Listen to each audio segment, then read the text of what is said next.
I was gonna ask you, like you having that deep tie. Lord Jamar, I believe he was on the Uppercut podcast. My man Tiger joint.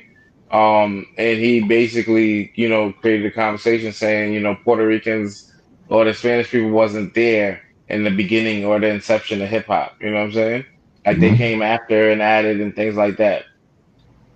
Um, Here's my take, to be honest with you, and it's deep. I thought I told you, taking me out you won't do. I got a son and a wife I gotta get home to. This ain't just for me, this for all the that go through and most to. Make sure they family get what they supposed to. I ain't trying to up guns, I'd rather put up guns. Go and open up a trust fund for my young one. Hopefully I won't ramble with this and it could be a clear understanding. I Hmm.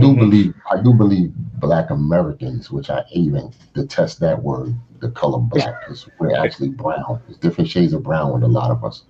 But let's just go with that for now, right? Black Americans, you know what I'm saying? Youth, Black American youth. African Um, Americans. right, African American youth. Let's go with Yeah. that, right?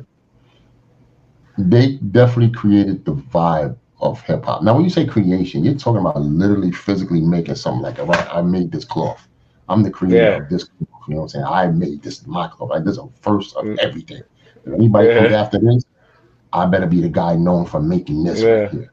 You know what I'm Yeah. That's my saying? patent. I got a Right. patent. That's my patent. Now nobody can really patent hip hop because nobody's really came out and said, yo, I'm the one that said to the hip hop, the hibbit, and I made a beat and I put it, you know what I'm saying? A lot of people don't know the first rap record. They think it's Big Bang Hank and them, which is Sugar Hill. It's actually not. It's Tim King. Yeah, it's Tim King the third.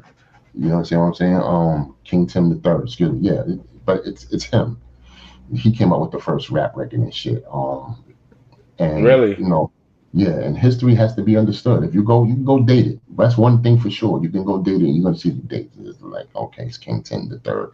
He came out and Okay. and all that. So but shout out to Sylvia Robinson. She's the one that produced that record and stuff like that. Grandmaster Cash wrote those bars for Big Bang Hank and then there you got the Sugar Hill Gang or whatever and shit. But Hmm. I We think talking about the Puerto Ricans yeah, and the right. culture I and their think role. I think creation wise it started with African American youth and everybody else had categories that were created and just jumped in and participated. You understand what I'm saying? They even go back for your hip hop knowledge. They even go back to DJ Disco Mario. They say Disco Mario was a half Puerto Rican, half black dude. That's not correct. You know what I'm saying? Even his family members would say that. Disco Mario was a black man. He's a light skinned black man, nonetheless, but he was a black man. You know what I'm saying? And he did the park jams and all that, but way before Cool Herc did and shit. And him and DJ Jazzy J and shit like that. Jazzy J, for the y'all don't know, you know what I'm saying? He was also a producer and a DJ. He had an actual studio in Allerton Ave. We helped Diamond D and Fat Joe and all that and shit like that. But anyway, I digress. So I just think within hip hop, there's different fractions, and the breaking, b-boying, graffiti was heavy on the Latino side and shit like that. There were probably more into that, and so or you would see a lot more of them doing that as far as Puerto Ricans are concerned. Probably DJing and rapping. You know what I'm saying? We all know the first rapper on an MC on a mic ever was probably Coke LaRock. He's like Wait, 60 wait. something. I want to go back real quick. So with the Puerto Ricans, you said they were like kind of like more prevalent in the dancing. The breaking and the b-boying and the Yeah. graffiti. You understand what I'm So saying? then that would say they are part of the inception because that's one of the pillars, right? Right. But this is the thing. This is the thing. Inception is what was being seen and then what was being, being participating in what they saw. In other words, Okay. if I have this cloth, okay, now this white community over here want to make the cloth just like I'm making. They want to be a part of this cloth making business that I got. You understand what I'm saying? And now they making cloths just like me, and I'm like, yo, niggas, I'm making my cloth. I'm not saying that, but you know what I'm saying. Let's say I'm welcoming them and making clothes. Yo, you can make clothes just like me. Come on down. You feel what I'm Yeah, saying? gotcha, I hate that. gotcha. Or how can you hate? Nobody's really, like I said, there's not one person that could come out and say definitively, I made this. This is hip hop. I'm the Yeah. god. You know what I'm saying? We just stick to Yeah. Cool Herc because Cool Herc had that it factor. He was in a place that was popular, which was Sedgwick Ave. And he was just playing them records. It was a time for him to be documented. Like, oh shit, Cool Herc. We're gonna use him. He's the guy. You know what I'm saying? So Gotcha. um there was guys before Cool Herc. But just when something is created, there's gonna be that one person. I'm just not saying just hip hop. When something that's big that's being created, there's always gonna be that one person that's gonna have to be the figurehead, directly or indirectly, whether they point to you to be nominated as that figurehead or not. You feel what I'm saying? So we know there's in battle rap, we know there was what's that guy in Fight Club? What's his name? International P. National P. You know what I'm saying? And we know there's an organic. We know there's a Debo. We know there's a direct. We know there's a so on and so forth.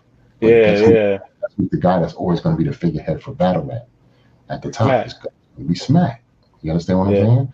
Did Smack create battle rap? No, he didn't.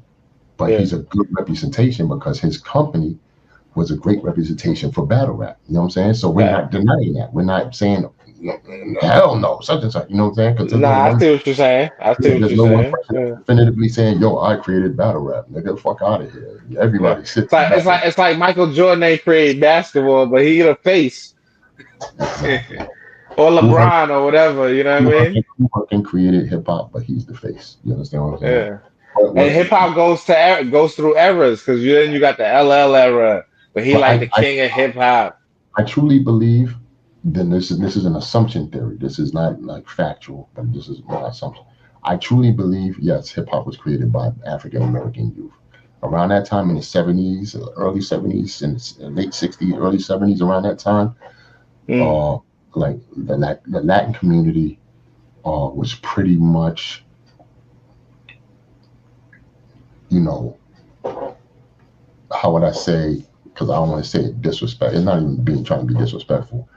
But it was like kind of like a separation. They wasn't into like hip hop and shit. Like we didn't really see them come around to just like a little bit later. Not saying they wasn't there, but you know what I'm saying? They wasn't in it to be like, yeah, yo, this is hip hop. Word, bro, yo, such a, you know what I'm saying? Like in the beginning, I can't sit here and like I tell you, I can't sit here and say, yo, Jonathan Jacoheimer Smith created hip hop and he was an African American. You know what I'm saying? But hip hop was created in the 70s, in the early 70s. It was there. It was there. It was a mic being grabbed and it was a turntable being sliced back and forth by African American youth. You know what I'm saying? And then everybody participated. Because don't get it fucked up. White people was around too back in the 70s. They can make a claim if they want to. You know what I'm saying? Gotcha. You know what I'm saying? It was I say this on a totem pole or just a 1, 2, 3 count. It was African American youth, Latino, and white people, you know what I'm saying? That came around. But you got to remember, back then, hip hop was being celebrated by all ethnicities and shit. Now, nationality is different from nationalities. All ethnicities, ethnic groups were celebrating hip hop back then. It was an all for one type of vibe too back then. You know what I'm saying? Nobody was saying, "Oh, you Puerto Rican, get the fuck out of here.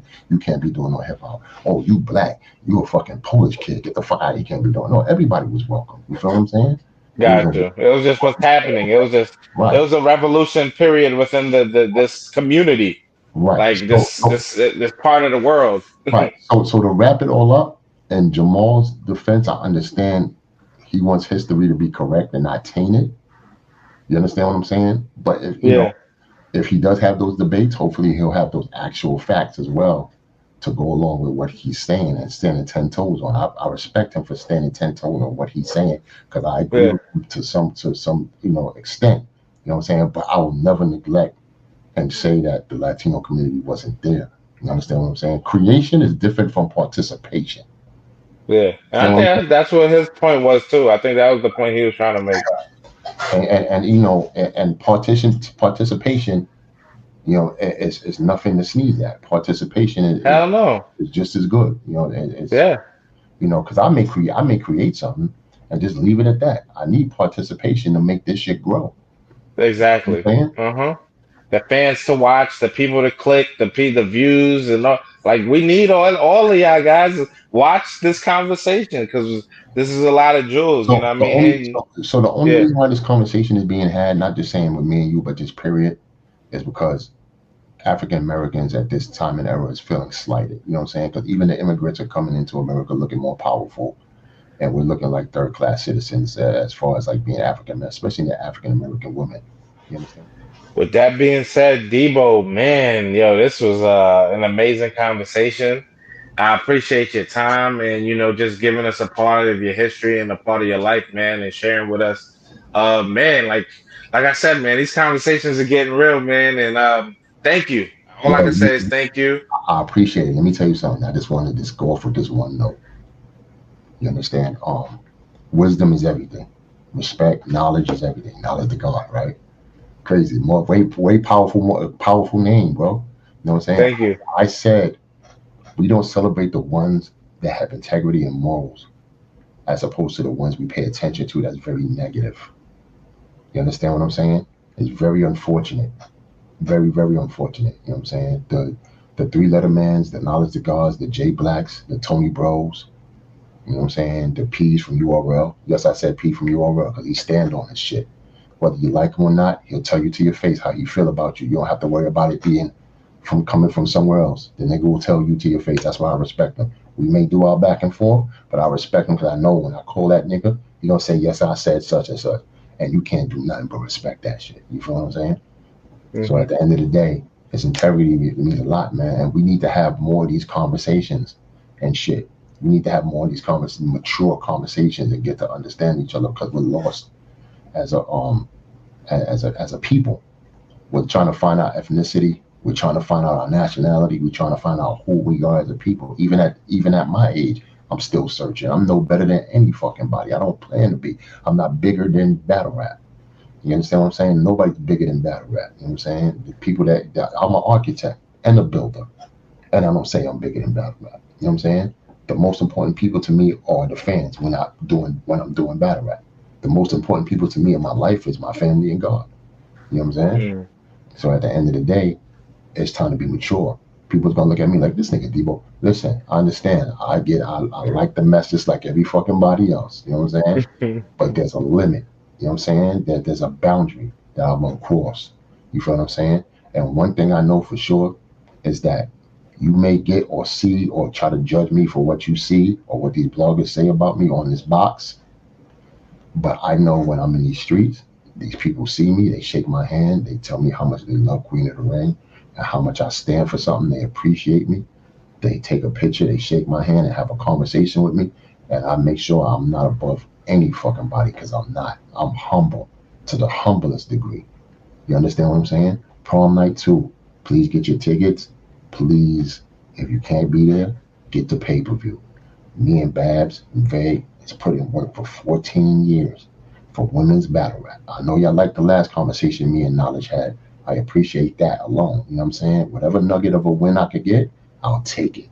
You understand what I'm saying? So I know I'm a lot of things. I'm just not a disrespectful, sucker ass nigga. You know what I'm saying? I love my black women because my black women, my mother's black.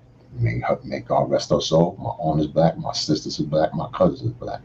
You know what I'm saying? I stand up for the black woman everywhere because that's all they got is the black man to stand up for them, and a lot of niggas don't stand up for them.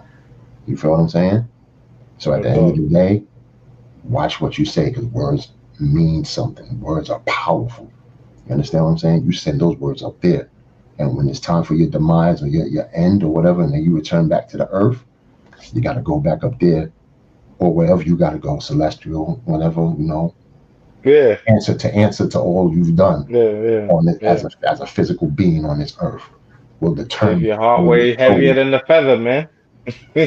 There we go. So my thing to you is why we can't have more of these subtle conversations and grow as a fucking community because battle rap could do better. It should do better. You feel what I'm saying? Ain't a lot of people going to listen. Knowledge. I know you ready to go, but there's not a lot of people going to this motherfucking battle. There's not a lot of people going to these events no more. They tired. They tired of the shenanigans. They tired of the bullshit. You know what I'm saying? And I'm not going to be a hypocrite. You know what I'm saying? Because at the end of the day, I contribute to that one time. You know what I'm saying? I let my emotions get ahead of myself, but you know what I'm saying? I feel like I need to be a man first and get my point across. At least if it's one time. You understand? Yeah. And I'm very apologetic to QB for that. You understand? Whether she fucks with me or not, I have to take that consequence at the end of the day. You Yeah. understand? You know what I'm saying? I'm accountable for my actions. You feel? I'm not apologizing to the air or just apologizing to the. No, I don't have to apologize. I apologize to that person. She was called the next day. Yeah. Apologize to you, QB. You know what I'm saying? That's not what I meant to do. You understand what I'm saying? So that's just what it is, man. We gotta bring, if you're a fan of battle rap, if you love battle rap, you know what I'm saying? I apologize for the culture for being what it is. And shit is very unfortunate. But you can't control multiple people at multiple times to say the right things and do the right things and shit. It's just gotta be a collective from league owners, battle rappers, and even the fans to want to do the right thing and make the right strides for battle rap to go in the proper place. We control this, not the white man. There's no 360 deals here. There's no insurance scams here. There's no satanic rituals or none of that shit here. You understand? We control that. So we fuck this up. You understand what I'm saying? Don't blame, oh, that battle rapper or this person or that person. Blame all of us as a collective. We're fucking this up. You know what I'm saying? Yeah. Yeah. As we stand individual, we should be standing as a collective to make this shit happen. You know what I'm saying? Can't cancel nobody. That's cool. But we can isolate them to the point where, you know what I'm saying, they get the point of not doing that shit ever again. You know what I'm saying? Fact. I'm talking about every fucking body. Yeah. That's what it is, man. That's what it is. Wise words from a wise brother, man. Debo, again, we appreciate you.